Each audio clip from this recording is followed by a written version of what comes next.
Hello, everybody, and welcome to another episode of JavaScript Jabber, your favorite podcast. On our panel today, we've got AJ, Yo, yo, yo, coming at you live from the Purple Room once again. and we've got Steve Edwards. Hi, Steve. Hello, everybody, coming from a very cold and clear Portland. It's kind of cool and cold in Israel as well, by the way. Just so you know, you have to wear a sweatshirt when you go out Oh, wow. over I feel your your t-shirt. pain. I'm using a t-shirt. And our guest for today, which you just heard, is Gilad. Hi, Gilad. How are you? Hi, I'm great. It's great to be here. And Thank you for I inviting me. just And I just realized that I forgot your last name, so could you please repeat it? Yes, it's Gilad Shoham.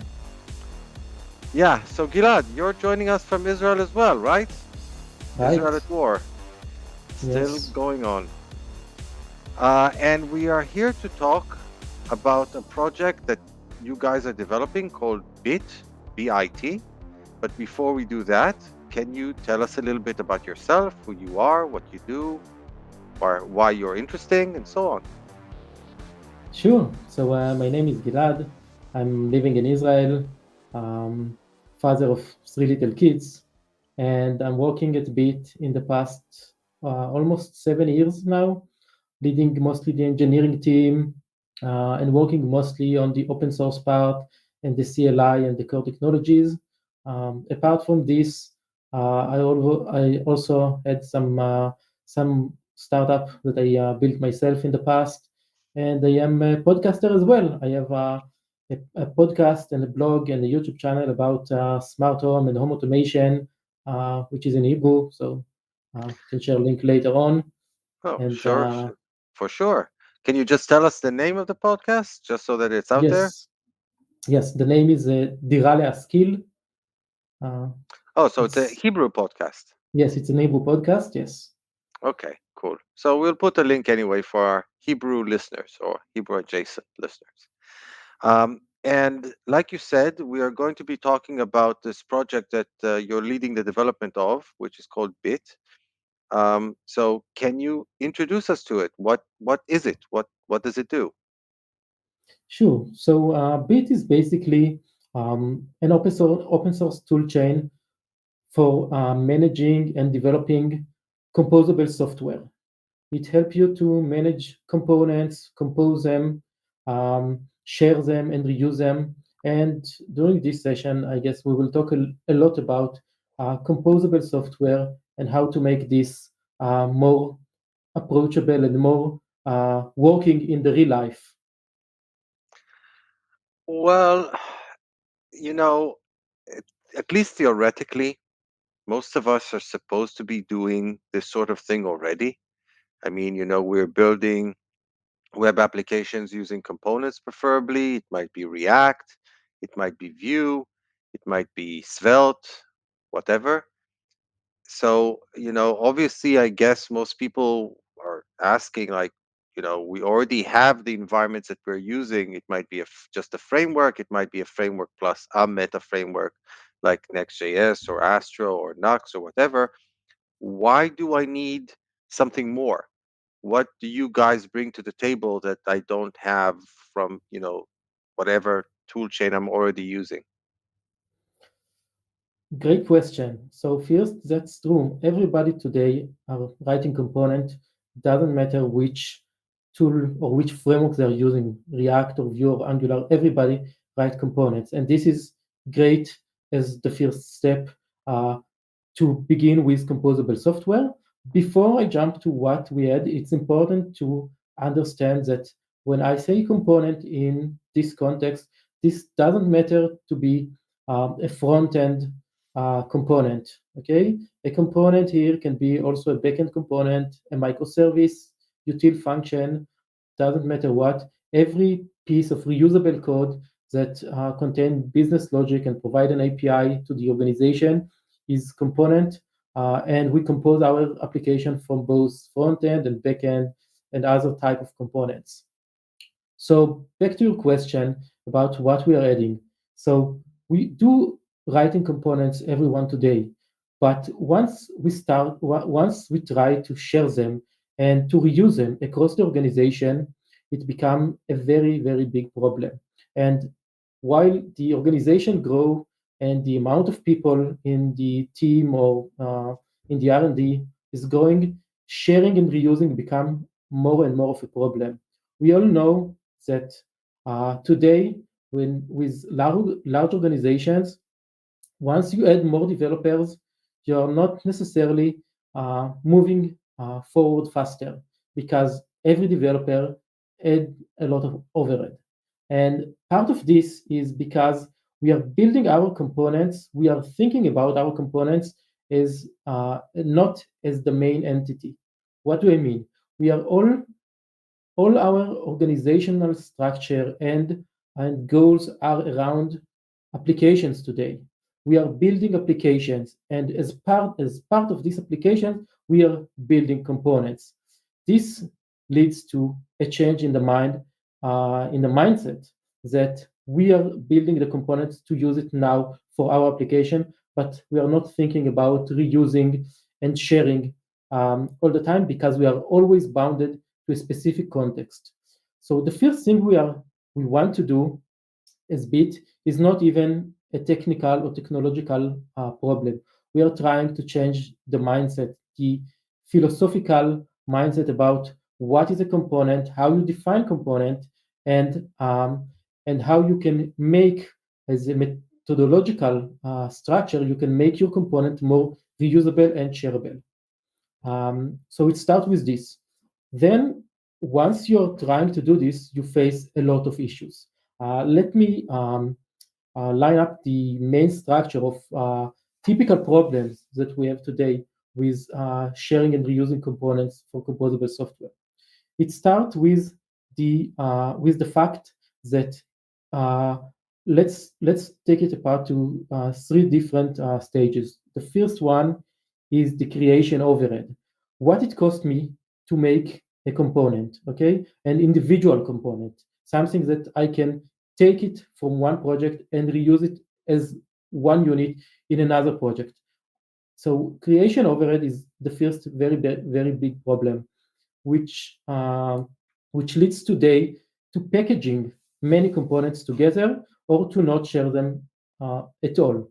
So, for example, if we talk about stuff that are shared in many organizations, like design system, um, many organizations sharing design system, but the entire design system is one package. This Yeah, leads to many problems. I yeah, will yeah. go back to this.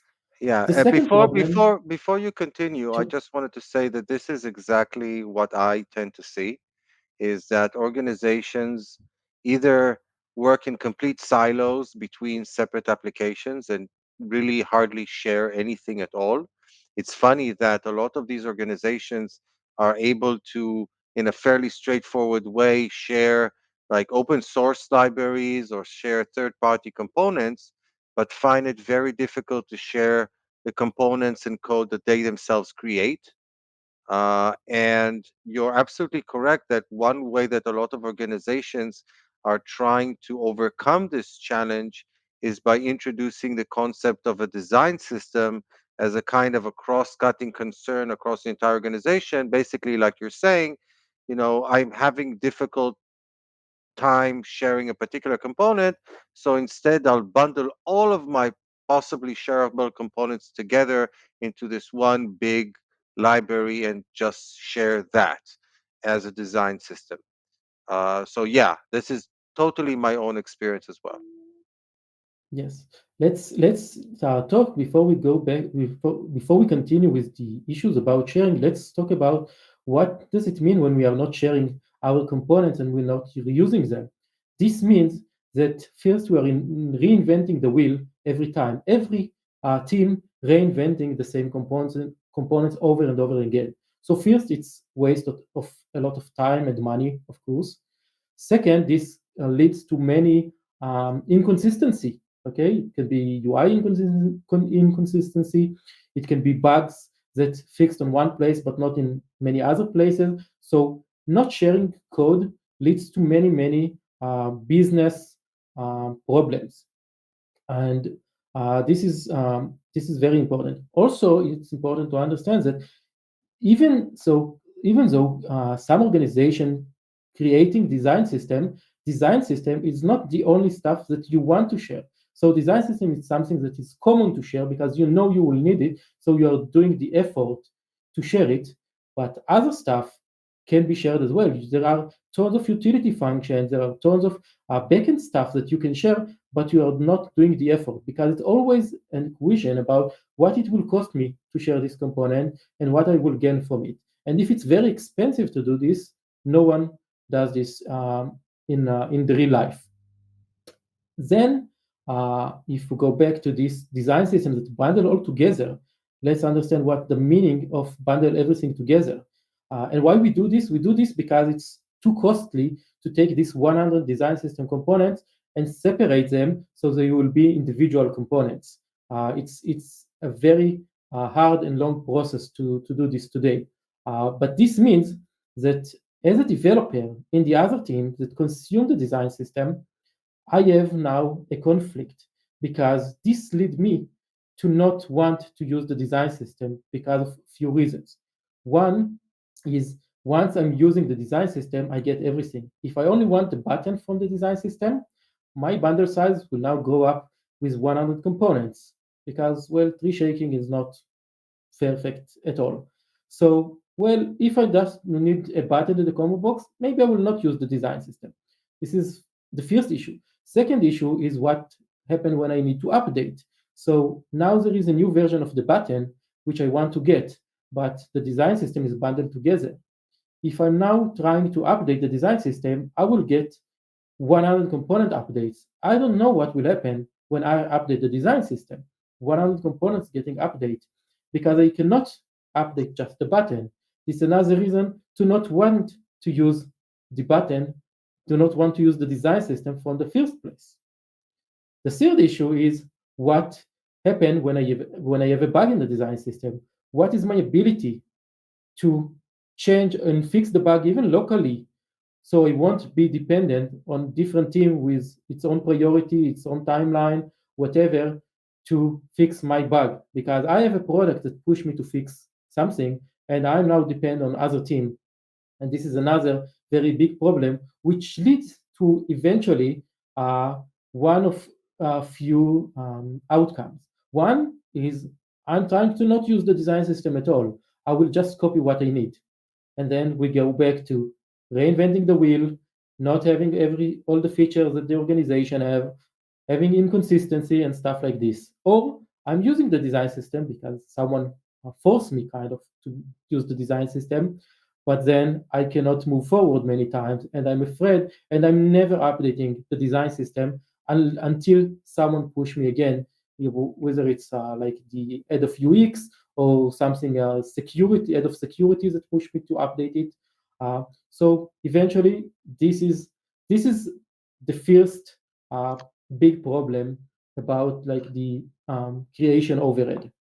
Yeah. So again, it matches what I've seen, and what I've basically experienced is organizations usually decide to adopt a design system as kind of a organizational level thing. Like it's not like two teams say, "Hey, we've got a lot of shared code. Let's create a design system just for the two of us." It's never like that. It's okay. We've grown enough as a company. We've got enough separate teams. We are mature. We need to be consistent. So let's create another team that just builds a design system that everybody has to use. So again, it usually happens at fairly large companies when they reach a certain level of maturity, and all the problems that you described are definitely issues that I've seen around the adoption and usage of design systems. On the plus side, you do gain consistency, like you said, like a common look and feel. People usually build accessibility into their design system, so you get accessibility throughout the organization. um, yeah, all those benefits, but it's definitely not a walk in the park. It's a big commitment on the part of the organization, certainly at the time of the adoption, but also going forward from that point on.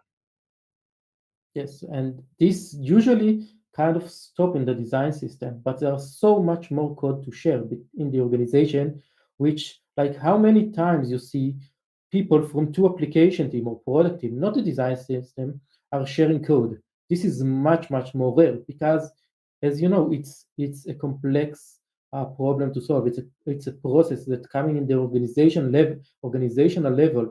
If I want to just share something that I did in my application and you need it in your application, I'm almost sure not doing this because it's too expensive for me. I need to handle many stuff when I'm doing this. For example, let's try to be more like in the ground about what it requires me. Let's say I have a component in the product team, okay, not the design system that I want to share. As a developer, I need now to extract this code to somewhere else, uh, to a Git repository or something like this. Once I'm doing this, I need to build the entire tool chain around it. So setting up a compiler, linter, tester, formatter, bundler, whatever. This is a very long process.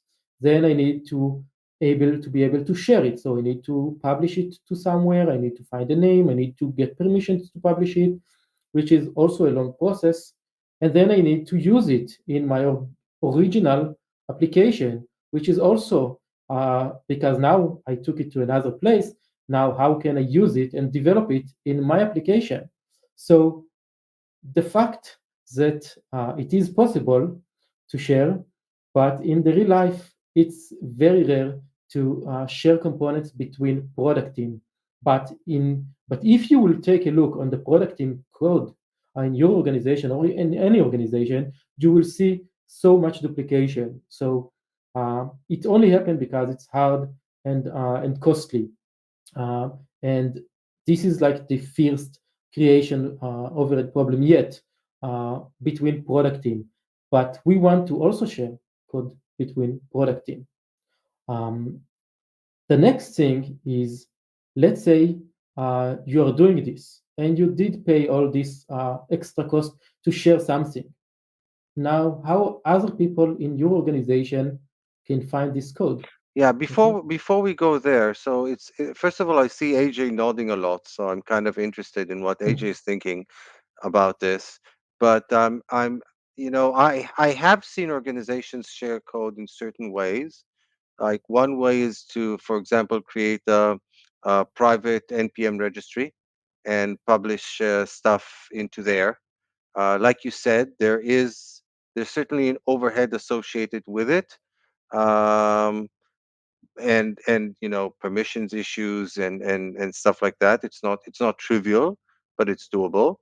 Another way is basically not exactly share code so much as share like functionality or services. So you need to reuse a particular service, you bundle it as its own microservice with an API and share it that way. Now, obviously, that's at a higher level of abstraction. You'll probably not share code that, I don't know, sorts a list as a microservice, but you can share certain business logic units as microservices. And now, AJ, like I said, I was seeing you kind of nodding your head throughout, so I'm curious as what you're thinking about what Gilad is saying. I just agree. There's a lot of tedium, right? If you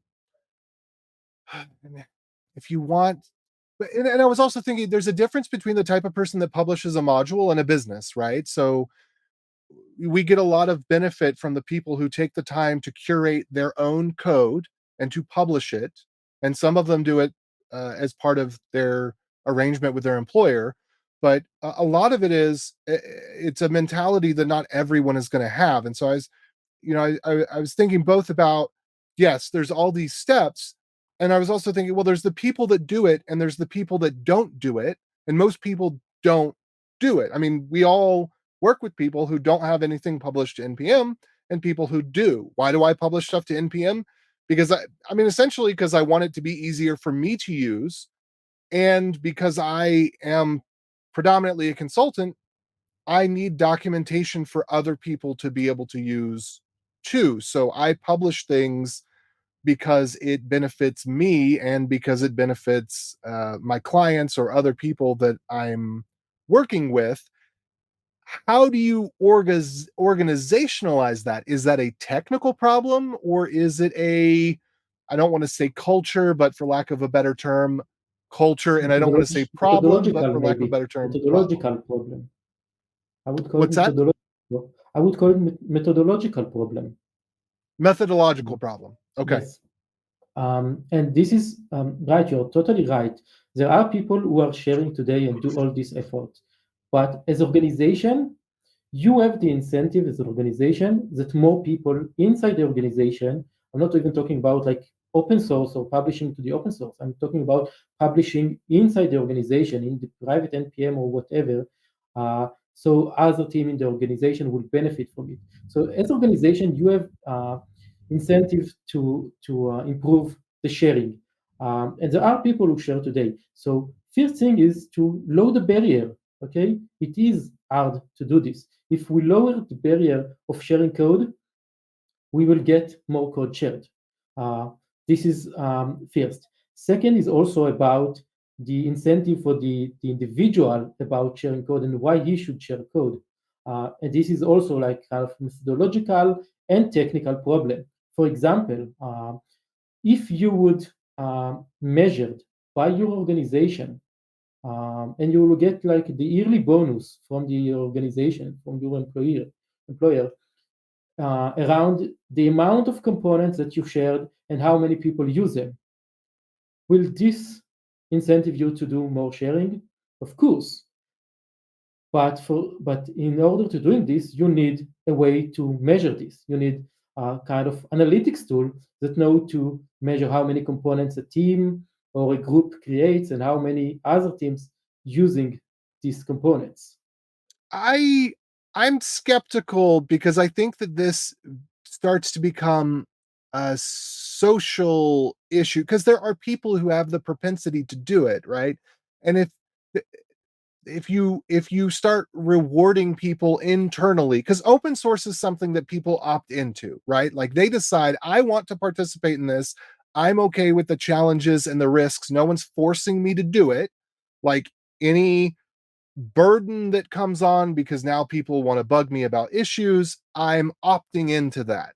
And the fame that I get, being able to go on Reddit or Hacker News or whatever it is and get fame, like I'm opting into that. And in the workplace environment, you are opting in to solving a problem for an employer, but it's not the same mentality and the gamification of show stars, show metrics. I could see that lending itself towards resentment and frustration, uh more so than in the general open source community where people are, I don't know quite how to articulate it, but it feels different, and I'm not sure that I think that it's going to be net positive. What I would add is that it's an interesting conundrum in a situation where it's actually, in a sense, easier to share something in certain ways as open source than it is to share it inside your organization as a common library. Like we've got processes for open source. They're not perfect, far from it. Like you said, AJ, there's a lot of potential hassle associated with it, and there needs to be motivation to justify it. But there are processes. And I do agree with Gilad that we're kind of lacking in processes for sharing stuff internally. Again, it's doable. It's just, the hassle is higher. It's kind of like that funny situation where you blog something for the entire world to see, not so much because you want to share it, but because you know that this way you'll be able to find it yourself later on when you need that information. So it's almost like it's easier to share certain common code as open source than it is to just share it internally in the organization. The other thing is Yeah. The other thing is that open source tends to be projects, not so much components or functions. You wouldn't share, like you wouldn't create this function like that does something. Hey, this is really cool. This is useful. I probably want to share it in other places, in other projects that I'm currently working on. Would you really turn that function into an open source project? I mean, you could, but it kind of seems strange, maybe to me. I don't know. Uh, Yes. Anyway, so going back, Gilad, you've really outlined the problem. So what's the solution? This is only the first problem. Um, Okay, more this is only the problems. first problem. Yes, yes, of course, more problems. I just want a few sentences closing Go for this. it. Um, First, it is true, and I do agree that the motivation for sharing in the open source is a bit different than sharing in the organization because of like the fame and glory you get from doing open source. But there are many people in the organization today that want to share their code for different reasons and don't do this because it's too hard. So it's not like black or white. There are many people in the middle, so you'll get more of the sharing. Second, getting the impact in the organization, so seeing the impact on the organization is satisfying as well from someone that really doing it for many years and see how many people using my components, which are not always open source. I feel good that I see many teams enjoying my components. So this kind of motivation is also relevant inside the organization, especially in large organization.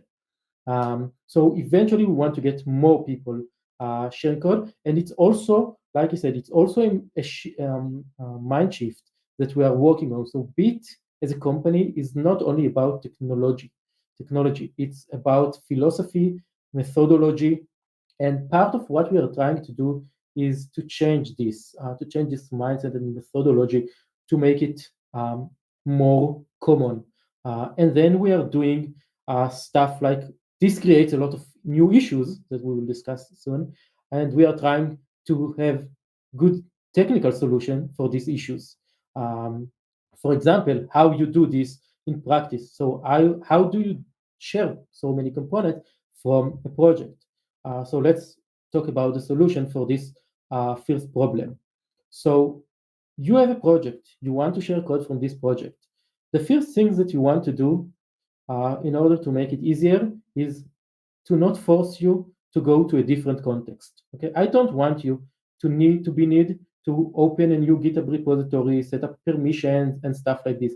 I want you to be able to share only specific part from your own project today with the organization. Okay, and one of the things we are doing today is with the BitCLI is that we are allowing you to create individual components inside your repo or project or whatever.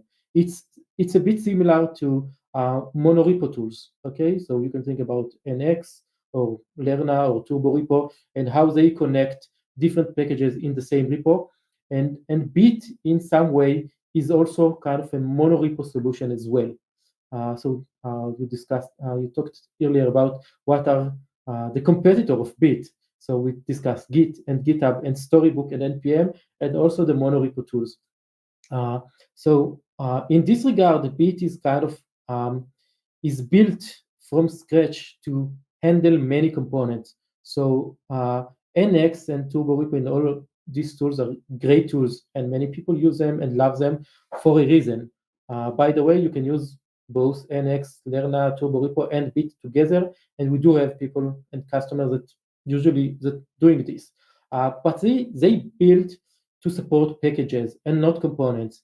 And this means they kind of build for another level of granularity, which means with NX or Turbo Repo, you can manage 50 packages, maybe 100 packages.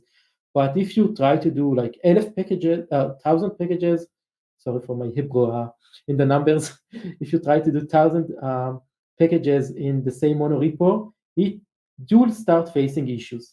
So we are trying to make it very, very easy to create components in the same repo or project. Another thing we are trying to do to make it easier is to manage dependencies automatically. So one of the main issue when you try to manage many components as individual, like doing source control individually for each one of them, is how you manage dependencies. Because now I need to maintain 1,000 package JSONs. This is a very hard problem. This is a very tedious work to do. So Bit, for example, knows to do static code analysis on all of your components and add the dependencies according to what you're using.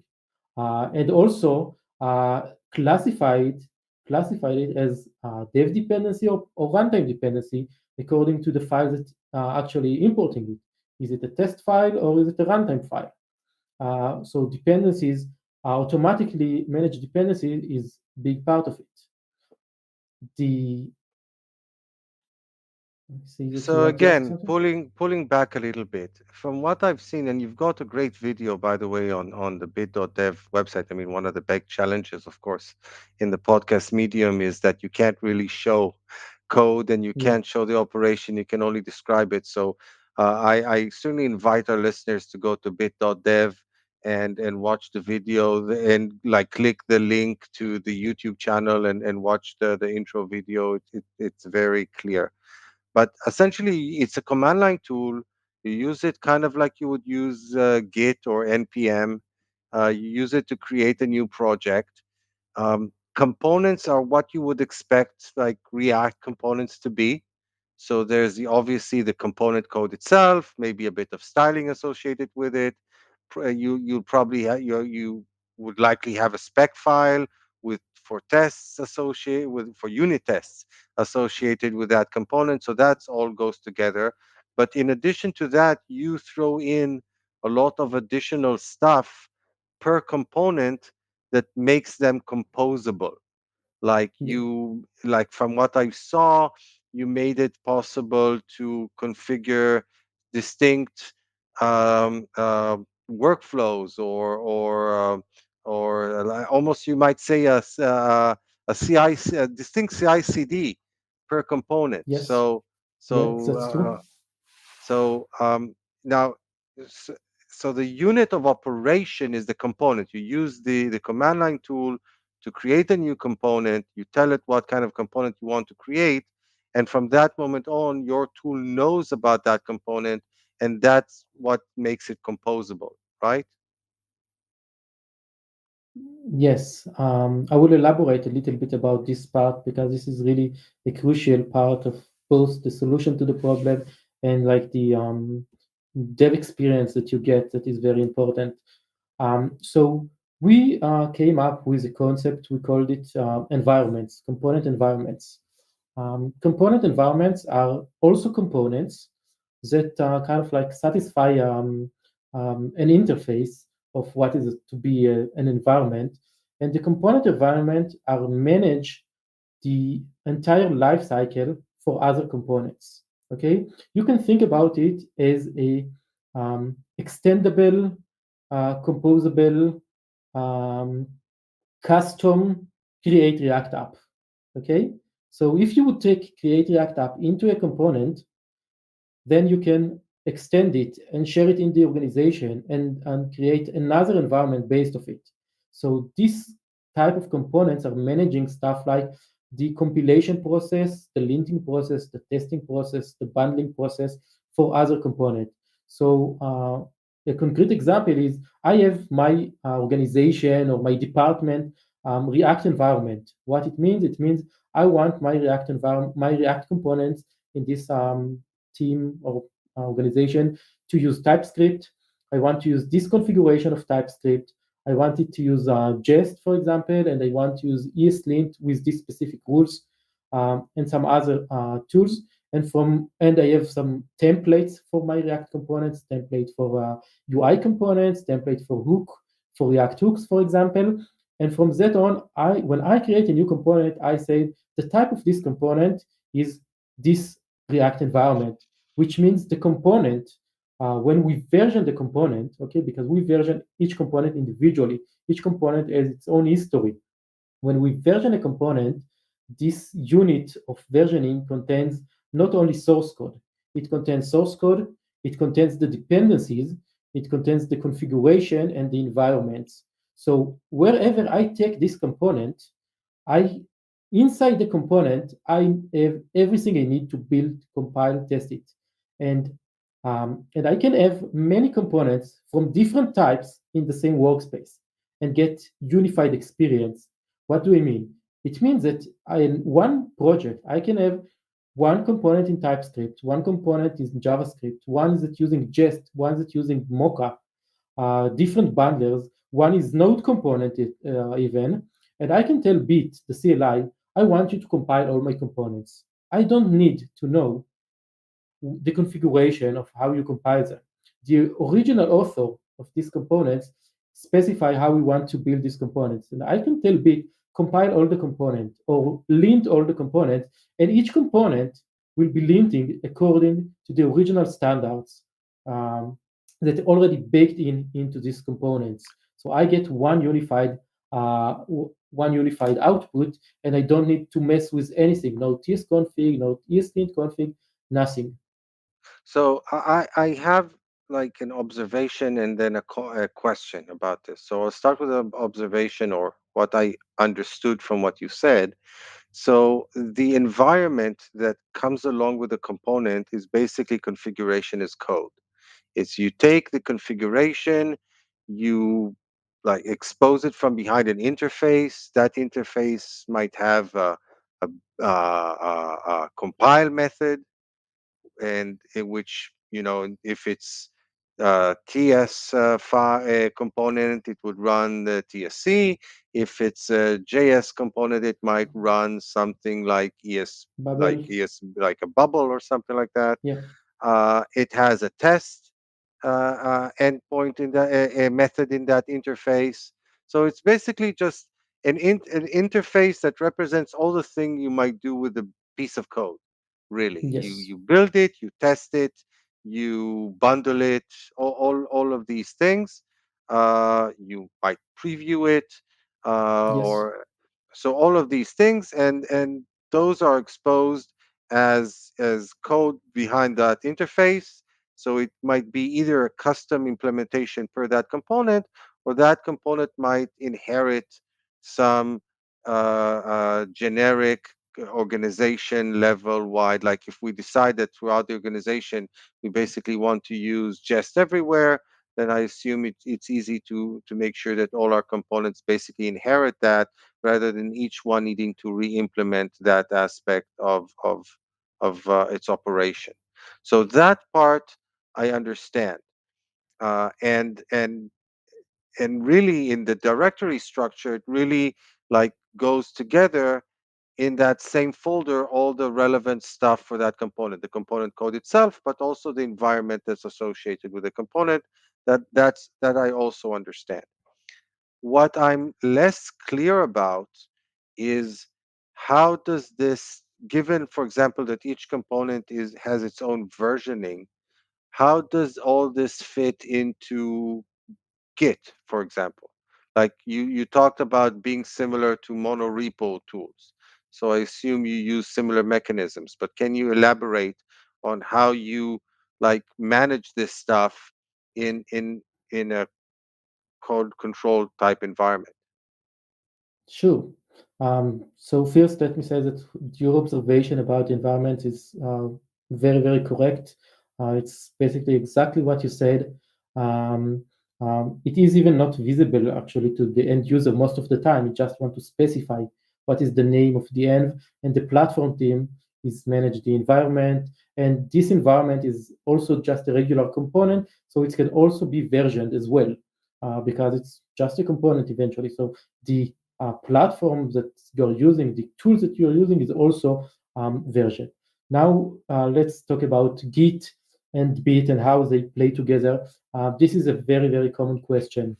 Um, so first, let me start with the fact that you can work with Bit and Git together with no issues. Actually, most of our customers today are using Git and Bit together. Even in Bit itself, some of our projects are using Git. But there are kind of I would say I don't know the word in English. There are kind of stress between the two.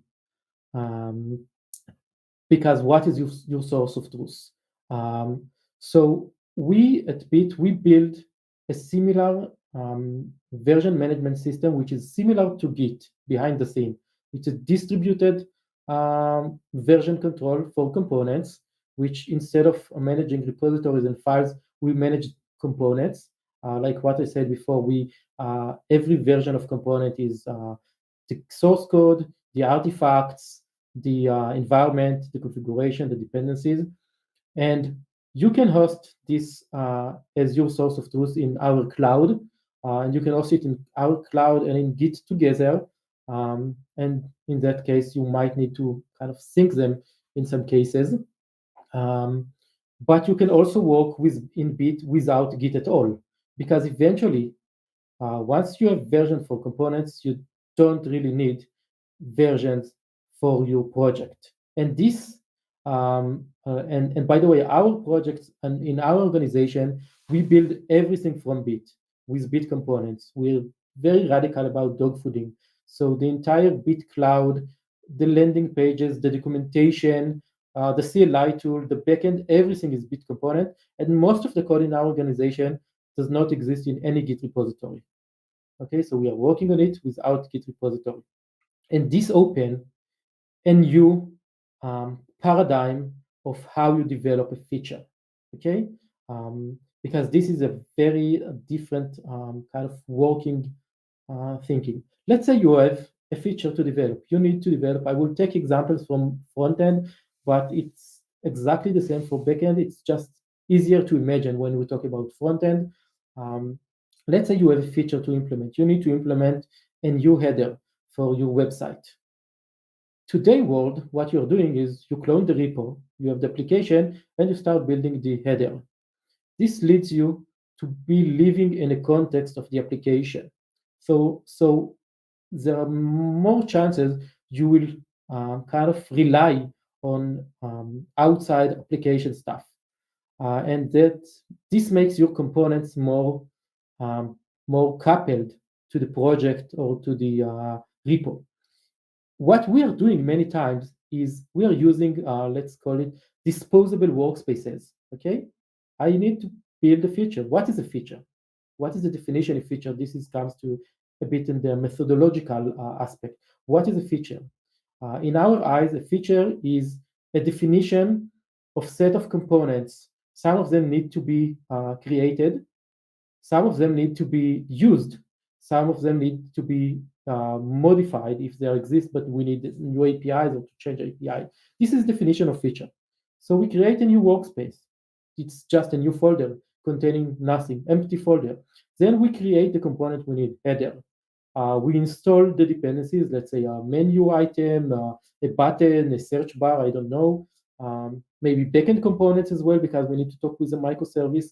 Um, and once this is done, we just export it to the cloud, and this is available. And then it is consumed by the application. Okay, so we are building our feature in isolation from the first place. Okay, and then the application team is just consuming new versions of new components or the first version of new components in the application. The application is also just a component. Okay, so you can import the application into your workspace to see it working in action, um, and then ship it all as like change request for many components. So this leads to a little bit different workflow, which we believe is much more scalable and much more in the organizational level. Eventually, leads to more sharing, more reusing, and faster development. Because eventually, what we want to achieve is, faster development team, faster development, better quality code, better consistency, um, and this is the way to doing all of this. As like I said, this is a methodological shift and technological shift that requires you, in order to be able to develop components and bring other components, like bringing the source code. Okay, because in Bit we have the concept of import. What is import? Import is basically when you want to take another component into your workspace and modify it in your workspace. Okay, so I'm taking the application and I have the Bit will import the source code and will do all the wiring. So now I can change the application. I can tell Bit to compile it and run it without me to need to do anything. I don't even know if this component, what tools they are using. I don't care. Uh, but now I can change it because I'm just working on its source code. Um, and I can use it from all over the place. I can change it from any context I want, from any project I want, from any workspace I want. So when you're talking about changing the component, does that mean that by definition you're getting your own like version of the component that's kind of built on top of but distinct from the common reusable component? Like how do I? So let's say let's look at a like a theoretical example, but a fairly concrete one. So let's say there's a button component in the organization that everybody's using. I'm using it in my project, in my kind of the application that I'm building from bundling all these components together.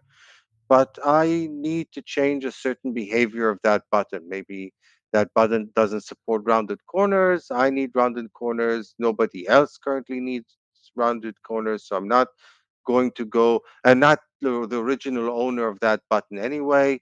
So what do I do? Do I like create a clone of that or a fork of Mm. that component? And if I do, how does that deal with the fact that the base component that I built off of might change because it gets a new version? How do I merge potential conflicts that arise from something like that?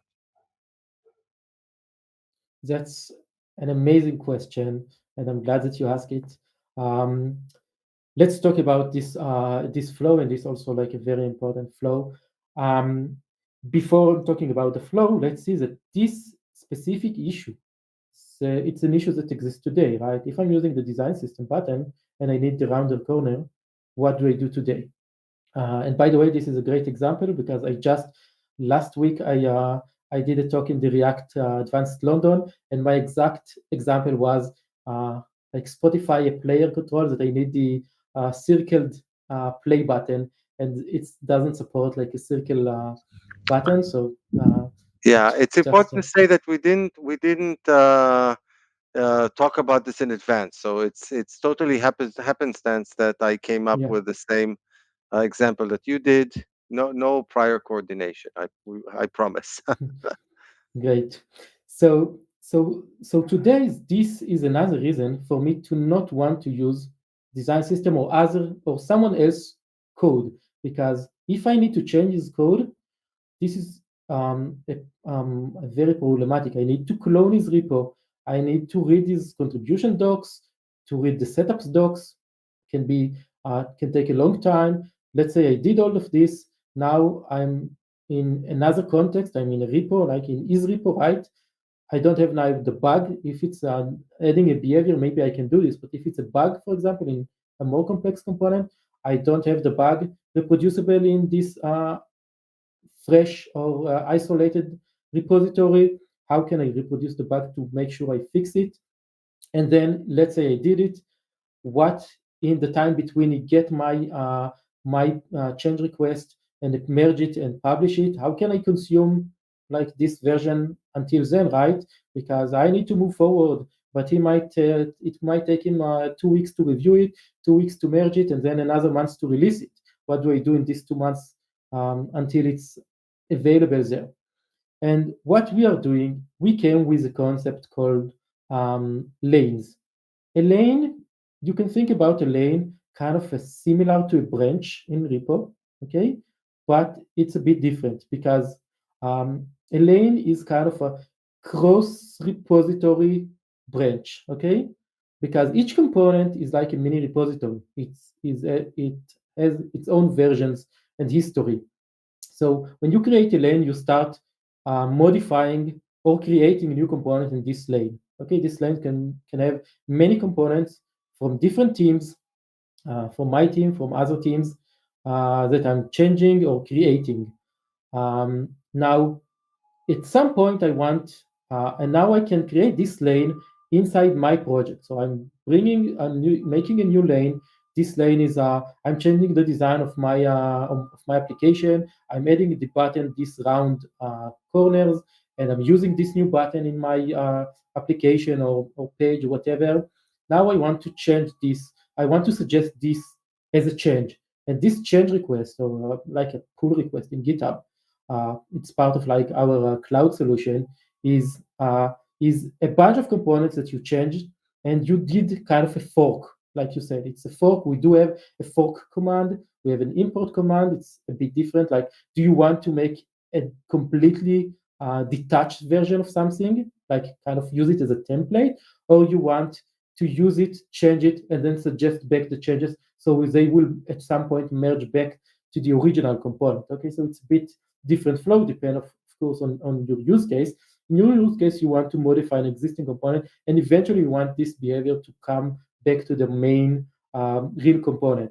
So you create a lane, you change this behavior, you use this new component, and now you suggest changes. And this now comes to two different flows. One is the review process that is important to understand.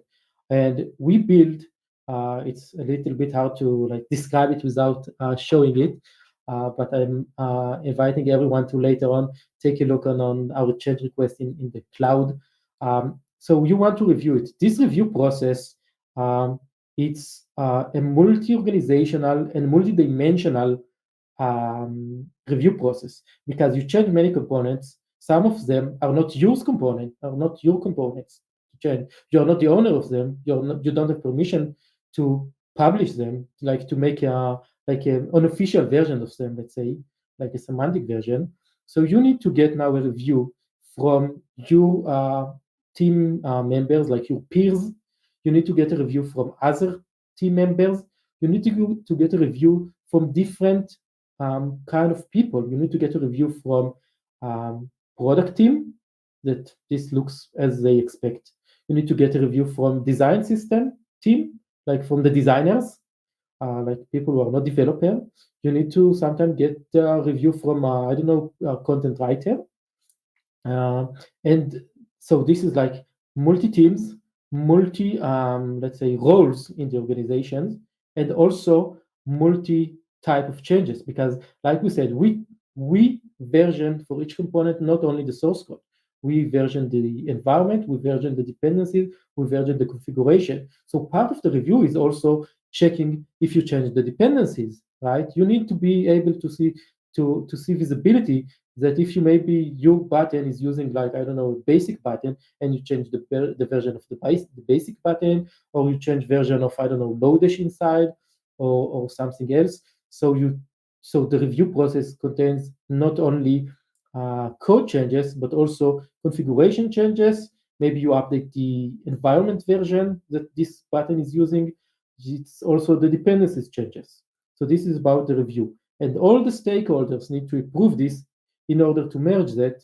And then you have like an atomic merge across many components from many teams. This is part one. The second part is what happens if these buttons during this time of review process is getting new versions by someone else, right? And this, of course, happen all the time. So we build like a merging tool and a conflict resolution tools that knows not only to handle code conflicts like in Git, we only know to handle dependencies conflict. What if you change a version of dependency and someone else change a version of the same dependency? What if you added dependency but someone else remove a dependency? So we built a merging tool and the UI to see conflict between source code, which is basically very similar to Git, and even use some Git tools behind the scene, by the way, technically talking. And it also shows you the conflicts and dependencies and the conflicts on configuration, so you can merge each one of these parts. And once this is like up to date with like the main lane, then you are able to merge it. So this is like part of the prerequisite in order to merge your component or your lane, is that it doesn't have any conflict with the main lane right now, similar to what happens when you do a pull request in GitHub and someone push code to the same file. So, what I am understanding is that your ideal scenario in terms of tooling is rather than using Git or GitHub, I'm using your source control mechanism because it's focused on the component level rather than on the project level. Is that correct? Yes, but we don't really care about it. So what we see here in practice, in real life, is most of our customers today are using Bit and Git together, and they do, and we build different tools to make it easier, and we're still improving these tools. So, for example, one thing that people are doing, for example, is they want to use Bit in order to create new components, so to save the creation overhead problem, and to deal with the discovery problem, which we didn't discuss yet, but we can discuss it in a second. The discovery problem, but they don't want to adopt the review process yet because they don't want to abandon Git, for example. What they are doing, for example, is they do a pull request in GitHub or whatever Git provider they're using, regular pull request, someone reviewing this, and once it's merged, their CI, which is not our CI, their CI can do, for example, snapping or tagging a new version for all components and export it to the Bit cloud, so they get discovery and reusing stuff. So this is one flow. Another flow is that people are doing kind of syncing. So once you create a pull request, we will automatically create a lane by the CI, by their CI, like Jenkins, GitHub Actions, whatever, Circle. It will create programmatically, it will create Bit lane, push the lane to remote scope in the cloud, and then they do the review either here or here. And once you merge the lanes, they merge the PR, or once you merge the PRs, they merge the lane, however they want to manage it. So we do have many automations if you want to take only part of this flow and to embed it, because changing this flow is a long process, and we do understand it, and it's totally fine. And we don't really care if you use Git as well or where you do this review process. Of course, we optimize the entire experience around components. So um, another big part of it is, which we also didn't discuss, is CI. What you do about CI, how you test your components in a CI level. So in today's world, what any organization is doing is using traditional CI, like GitHub Actions or whatever, Circle CI, which is in the project level. Okay, so our CI run when someone merges something into the project level. We came up with a different approach, which is a component-based CI. What does it mean? Let's say you make a new version of a button. Okay, now your goal is to ship this button to the production as fast as you can. But this is a big problem because this button is consumed by many teams around your organizations. They don't even know today that you shipped a new button, right? Especially if it's not the design system, but other components, they don't know there is a new version. Who tells them there is a new version? Um, so what we did is, because Bit is aware of the entire dependency graph of the entire organization, what we are doing is we build a CI called Ripple CI, which basically propagate changes from each node up all the way to the chain. So let's say you change a button, we will test the button in our CI. If the button is good, we will check, let's say, the card which uses the button. If it's good, we will check the gallery that uses a lot of cards with the new version of card, with the new version of button, and everything is like a fake version or like a virtual version if you want it. It's not like a production version yet. So we create mock or virtual versions for each node, and we spread it in the entire organization, which means that you get first a very fast CI, because one, we can parallelize the CI process in the amount of components, because each component can run on its own container alone. So you can parallelize to the maximum possible, and then also you also um, only test what is affected by these components, because we are aware to the entire graph. So if a component somewhere is not using any of the dependencies, even like down deep in the tree, not using this change component, then we don't need to test it because it's not affected. So we are only testing what need to be tested, and we now also give you visibility to how your change will affect other users. So you change the button. Let's say you did a breaking change, but accidentally you did. You didn't plan, but you did a breaking change. Now, immediately you will see that your button is breaking like the about page, in which is belong to a different team, and now you have the visibility. You see the entire graph between button and this page, and why exactly it's breaking. You can communicate about this change. Maybe you did a breaking change. Maybe they use like internal API like implementation details that they shouldn't use, and that's why they break. But now you can see this across the entire organization. You can understand the impact of each change on all of your consumer before you actually before you make the real version, before you ship it. So we are starting to run short on time, and we are talking about a really sophisticated system with a lot of capabilities. I mean, we've heard about this about versioning and about control and about constructing components and configurations and as code and so on and so forth. So obviously, we're not going to be able to cover everything. In like, if, I understand that you really wanted to touch on discovery. Is that something we can do really quickly in like a few minutes? Yes, I can do this quickly.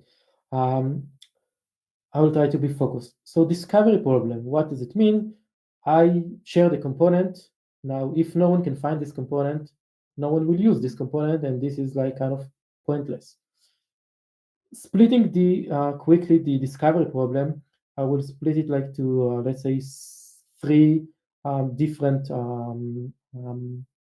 areas. The first one is searching. How can I find the components I need? And searching component is a complex problem, because when searching a component, and there is no real search engine for components today, I want to search components with, let's say, specific dependencies, but with no other dependencies. I want to search by bundle size. I want to search by React 17, but not React 18. I want to search by Lodash, but not Ramda. I want to search by APIs. I want to search by uh, test coverage. I want to search by many different stuff. And this is the first problem: is how you can do like a more contextual search for code. This is the first problem, and we do have like a few patents about component searching. The second problem is like I would call it experience component. So let's say I find few potential components to use. I found few buttons. How do I know which button is the right fit for me? I need to see many stuff. I need to see docs. I need to see test coverage. I need to see the button rendered. Okay, if it's a UI component, I need to see it rendered. What happens when I do hover? What happens when I do click? Does it have like, I don't know, animations or whatever? I want to see it in various example of this button. So I want to experience this button before I'm using it.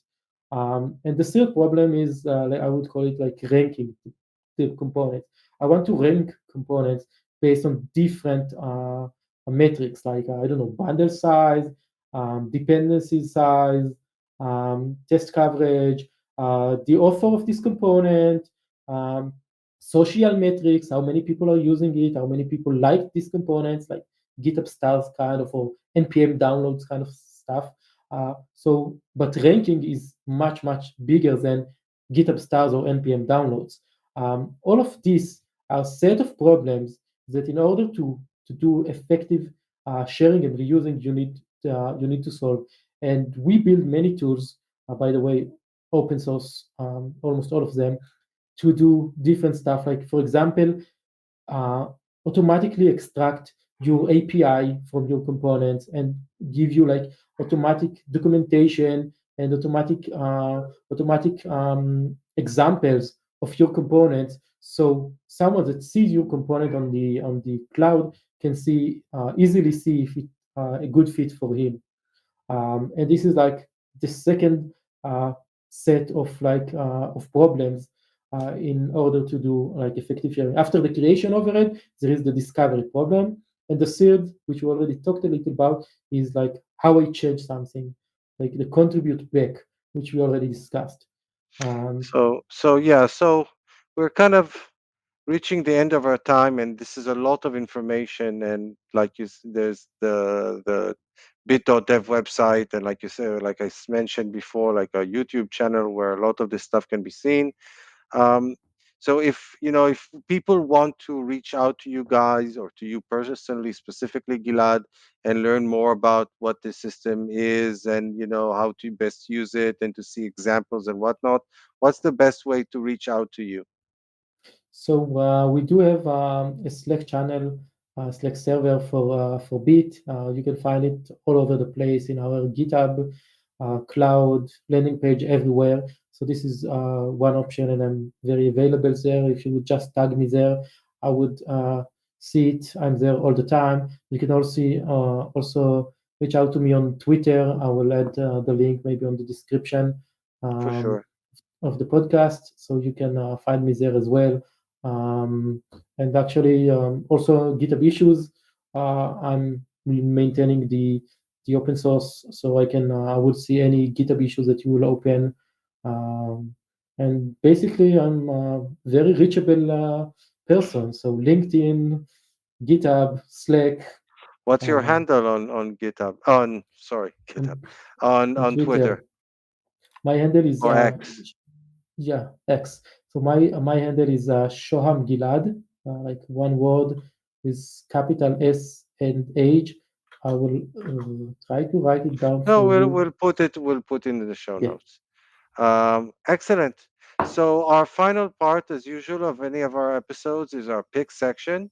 So you've been mostly quiet, Steve. Do you have picks for us? Yeah. So I'll just have the dad jokes of the week, which as we all know is the high point of any podcast episode. Without the rim shot effects, I still got to get those back Yeah, definitely because they do. make it. They make Uh, all the difference in the world. oh yes. So question. Although AJ, I bet if AJ laughs really loud, that'll help. But You need to work for that, and AJ needs to right, unmute for that. right. So question: what do bears call campers in sleeping bags? Candy Burritos. bars? Ah, Burritos. burritos. I thought You candy know, bars. wrapped up. Food.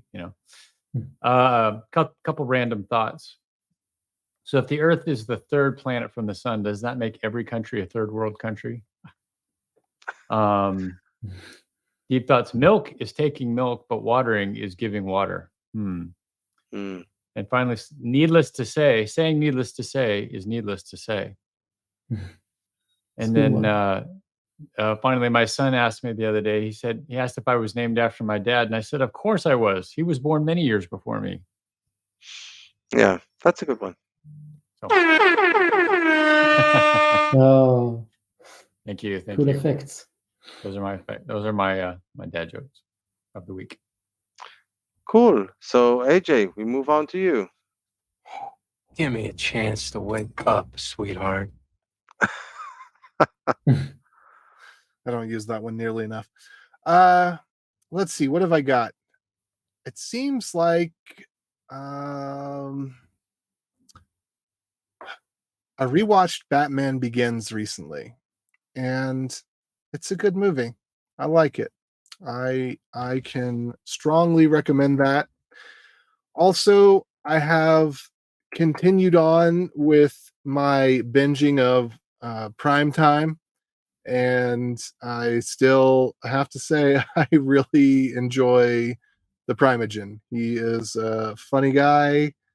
I I love that he's got the chicharrones to throw out some politically incorrect jokes from time to time. That just really makes me feel happy because there's too many people in tech that just put up so many pretenses, and it's just cool to see him be his authentic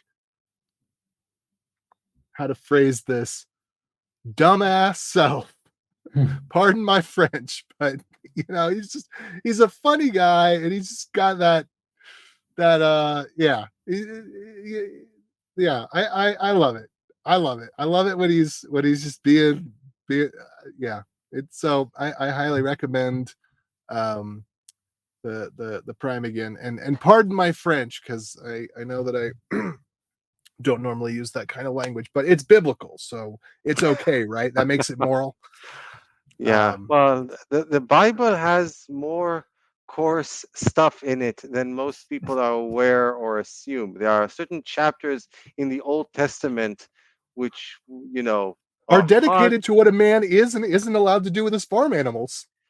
Yeah, there's also like this entire chapter, I think it's in Ezekiel, where he compares Israel and Judah to a pair of harlots and goes into great detail about what and how they do that. Yes. Genesis has a lot of sex in it. I've had to realize that when reading through it with my son. Yeah, there's a lot of well, okay, so now I'm just going to insert this since we're here. So I lived in Albania for a while, and I was a missionary there, and their translation of the Bible has, like, they have their version of the F word that kids will say to you on the street, and that kind of thing. There's another word that I don't know what it would translate to in English, but people will not say it at church, and it's in the Bible. And when they come to it, they will not read it. They will mumble. They will, and so me being someone who's not really familiar with the culture, I just read it, and like the whole room just gasps, like, you can't say that word. But I don't actually know what I don't know what it translates to, but it's something in there along the lines of harlotry. So you know Albanian? I do. I am actually fluent. Well, not anymore, because I haven't spoken it in years, because there's not really any opportunities to speak it. But I was so fluent in Albanian that people would ask me if I was from the north. So Wow. I obviously had an accent, but they just thought I was from the north. So, but I did serve a lot of time in the cleanest speaking areas of the country. So there's Lushnja and Fior, and they speak what they call the Jutapastor, the clean language. And so I spent a lot of time there, and people enunciate very properly, and everything. So I picked up kind of from and then I went to one of the other cities, and it was as though I was learning a different language. I think I'd been in the country for about a year. I spoke fluently, and I routinely had to have my companion, who had only been there for 6 months, translate for me, because they had the thickest accent. Anyway, that completely unrelated, but since the topic fell there. And then I don't know. I don't know what else I have for picks. Just trying to think of something off the top of my head. But I Mario Kart. Mario Kart with the you can put it in the kid mode where it auto steers and auto goes. That's going to be my pick, because now that both of my children want to play together, it's really, really challenging. If you remember being a kid and you never wanted your younger brother to play because he would drive backwards and not finish the race, and then you and your friends couldn't continue on, but your parents are like, well, let him play too. And with Mario Kart 8, you don't have that problem, because you just put it in go forward mode that won't allow him to go in reverse, and it will steer to the finish line. So if he does nothing but hold the controller the wrong way, it'll finish the race. So that's And he's happy about it. Yeah. So that's an eternal pick. I mean, that one that's the gift that keeps on giving. I just keep on seeing new scenarios over the years. Well, I mean, it's the same scenario, but different kids, different groups. It's the gift that keeps on giving. God bless Nintendo. They did great on that one. The aced it. Okay, so my pick section is also not exactly a pick section. This is a very emotional time in Israel because as of the time of this recording, every day, a few more hostages are being released. So in the past couple of days, like 14 were released and 13 were released, and I think today 11 are being released. And hopefully it will go on for at least a couple of more days. There are a lot of hostages still. There are almost 200 hostages or around 200 hostages still being held by Hamas. And we're talking about mostly civilians and kids and elderly people and women and teenagers and whatnot. So, you know, it's it's it's very distressing, the fact that they're being held in the by terrorists in the conditions that they're being held in. So every time we see like another group of children being released, on the one hand, the entire country breathes a collective sigh of relief. But on the other hand, we also think of the other people that are still being held, and sometimes they're literally splitting up families. I know that there have been a lot of arguments around this. Israel is really trying to push back hard against this, but sometimes you take what you can get. So there have been cases where like the daughter was returned, but her mother wasn't. And in particular, I want to mention what the Bibas family were kidnapped. Like the entire family was kidnapped. They're a family of four, so it's the husband, wife, and their two children who are ages 4 and 10 months old, and they're being held as hostages inside Gaza, and they're not releasing them so far. uh so we are really, really hoping for the best. It's as I said, it's a very emotional time for the entire country, to the extent that it almost like like subsumes everything else. Like it's the entire discourse of the entire country more or less revolves around this situation. So it's not exactly a pick, but it's what I wanted to mention. Um, yeah, Israel in a lot of ways is like a country that's even a month later, even more than a month, 50 days, it's almost 2 months, still a country that's very much in a state of shock over this whole thing.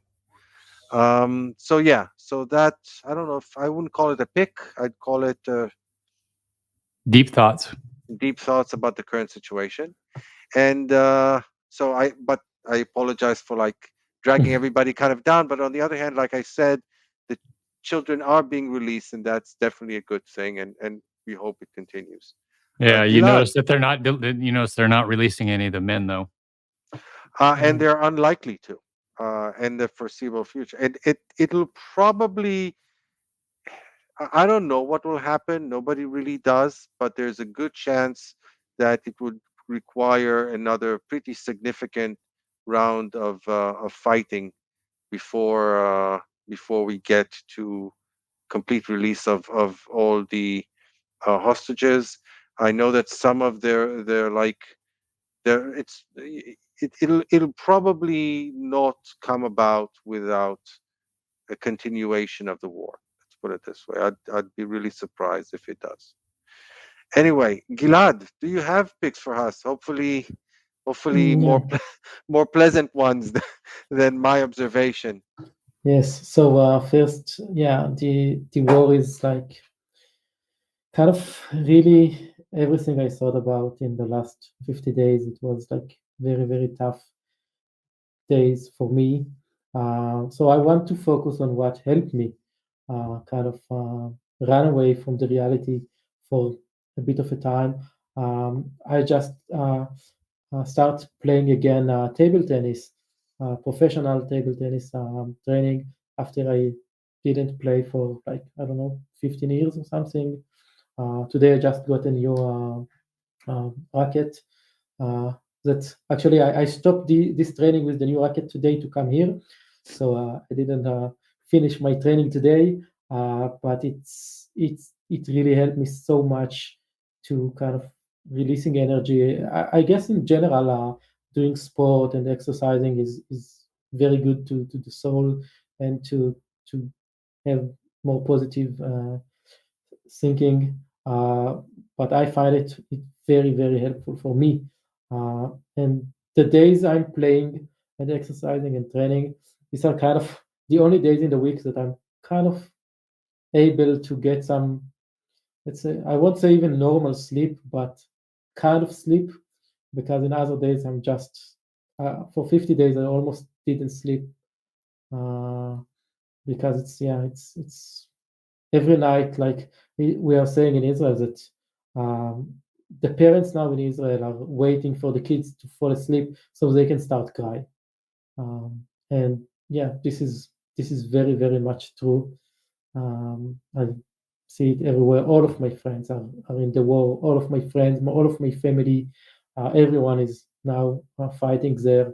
And every day I'm opening the news, hoping that none of my friends or family is harmed there. Um, but yes, trying to focus on doing sport and doing good stuff, and trying to go back to doing things like this. And that's uh, that's mine for today. Thank you very much, Gilad. It was really interesting conversation, learning about a different way to manage software development. It's not very often that you hear about an entire holistic system that manages software and addresses software construction in a totally innovative and new way. So thank you for that. And also thank you for our listeners for joining in. And that's another episode of JavaScript Jabber. So bye.